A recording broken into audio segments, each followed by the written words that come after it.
প্রিয় শিক্ষার্থী বন্ধুরা, আরো একবার স্বাগত সহজে শিক্ষার পক্ষ থেকে। তো আজকে আমরা উচ্চারণ স্থান অনুসারে ব্যঞ্জন ধ্বনির ৫ টি শ্রেণী বিভাগ আছে, এগুলো জানবো এবং এগুলোকে বলা হয় বর্গ।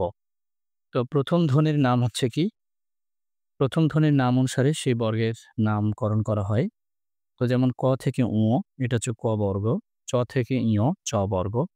ট থেকে মূর্ধন্য ট বর্গ। একই রকমভাবে ত বর্গ এবং প বর্গ হচ্ছে ত এবং প এর নাম অনুসারে। তো এটা তোমরা একটু দেখে নিবে, পড়ে নিবে। আচ্ছা।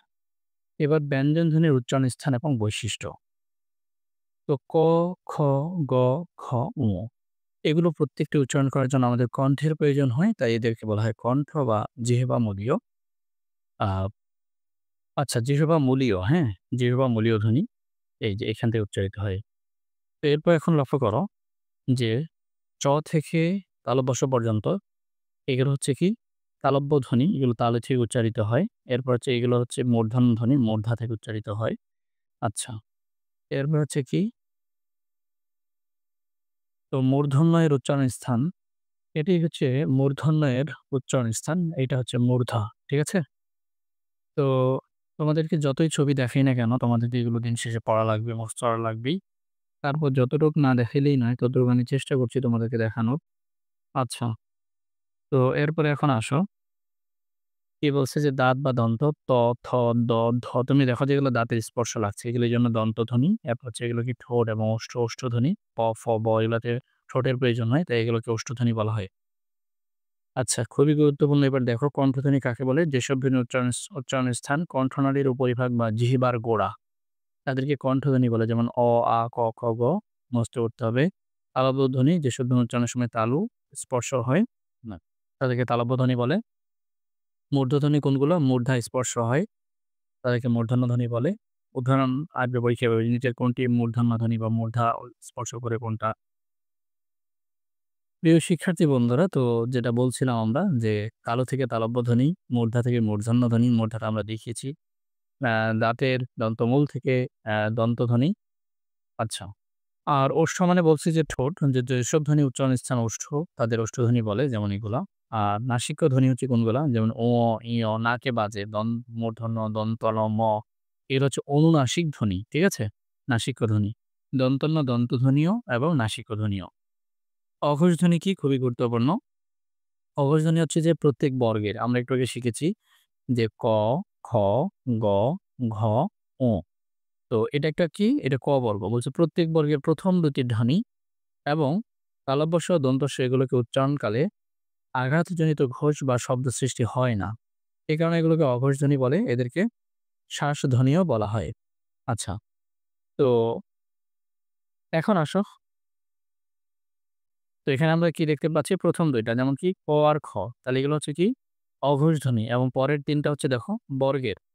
৩য়, ৪র্থ এবং ৫ম ধ্বনি। ৩য়, ৪র্থ এবং ৫ম ধ্বনি এবং হ এগুলো আঘাতজনিত ঘোষ বা শব্দ সৃষ্টি হয়। এগুলোকে ঘোষ ধ্বনি বলা হয়। তাহলে এখানে হচ্ছে গ, ঘ, ঙ এগুলো হচ্ছে ঘোষ ধ্বনি আর ক, খ হচ্ছে অঘোষ ধ্বনি। অল্প প্রাণধ্বনি প্রত্যেক বর্গের ১ম, ২য় ও ৫ম ধ্বনির উচ্চারণকালে বাতাসের চাপের স্বল্পতা থাকে বলে এদেরকে অল্প প্রাণধ্বনি বলে। তাহলে প্রত্যেকটা বর্গের ১ম, ৩য় এবং ৫ম। ১ম, ৩য় এবং ৫ম হচ্ছে অল্প প্রাণ। তাহলে দেখাই। তাহলে কি? ক, খ, গ, ঘ, ঙ। তাহলে ১ম, ৩য় এবং ৫ম এগুলো হচ্ছে অল্প প্রাণধ্বনি ক, গ, ঙ। ঠিক আছে? এটাতে বেশি দীর্ঘ টানতেও হয় না। আর খ, ঘ এগুলো হচ্ছে মহাপ্রাণ। তাহলে অল্প প্রাণ মহাপ্রাণটা বুঝছি কিনা? যে ১ম এবং ৩য় এবং ৫ম হচ্ছে অল্প প্রাণ এবং ২য় এবং ৪র্থ, এই যে ২য় এবং ৪র্থ হচ্ছে কি? বাতাসের আধিক্য থাকে, চাপ থাকে, এদেরকে মহাপ্রাণ বলা হয়। আচ্ছা। তাহলে আমরা একটু যদি এখানে তাকাই যে অঘোষ হচ্ছে এবং ঘোষ হচ্ছে প, চ, ট, ত, প এগুলো হচ্ছে কি? আ অঘোষ ধ্বনি। আবার মহাপ্রাণ হচ্ছে, আমি তো এখানে বুঝিয়ে ফেলছি, এই ছকের আর প্রয়োজন নাই। কারণ এখানে মিক্স করে দিয়েছি, এটা তোমাদের আরো বেশি অসুবিধা তৈরি করবে। এরপরে আসো, আ আমরা এই পৃষ্ঠটা শেষ করেই দেই বোধহয়। শেষ করে দিলেই এটা টপিকটা শেষ হয়ে যাচ্ছে। আচ্ছা, এবার পরাশ্রয়ী ধ্বনি। পরাশ্রয়ী ধ্বনি কোনগুলা? যেগুলো হচ্ছে নিজে, নিজে উচ্চারিত হতে পারে না। ৩ টি পরশ্রয়ী ধ্বনি আছে, যেমন অনুস্বার, বিসর্গ, চন্দ্রবিন্দু এগুলো অন্য বর্ণকে অবলম্বন করে উচ্চারিত হয়। তাই এদেরকে অযোগ বহধ্বনিও বলা হয়। তো ধ্বনির উচ্চারণ, হচ্ছে একটা মৌলিক স্বরধ্বনি তোমরা জানো। তো এখানে একটু রিডিং পড়ে নিবে। তেমন কঠিন কিছু নাই এখানে। তো বর্তমানে বাংলা বর্ণমালায় ১১ টি বর্ণ আছে। তো এগুলো তোমরা জানো। ৭ টি আছে মৌলিক স্বরধ্বনি। তার মধ্যে একটা হচ্ছে এই যে এটা হচ্ছে একটা মৌলিক স্বরধ্বনি। আচ্ছা, এবার ধ্বনির উচ্চারণ। তো আ আচ্ছা, যেমন আমরা জ্ঞান, ঠিক আছে? জ্ঞানের মধ্যে কিন্তু এই জফলা আছে। আ এই ধ্বনির উচ্চারণ আছে। হ্যাঁ? যেমন জ্ঞান উচ্চারণটা এমন হবে। তো খ্যাতি, তো কিন্তু এটা কিন্তু এই কার না। খ্যা, এ, খ্যাতি, ব্যাপার, ত্যাগ, ব্যাকরণ। ঠিক আছে? তো এইগুলাতে ধরনের উচ্চারণ আছে। তোমরা একটু রিডিং-টিডিং পড়ে ফেলবে। আর এটা শেষ হয়ে যাবে এর মধ্যে নেই।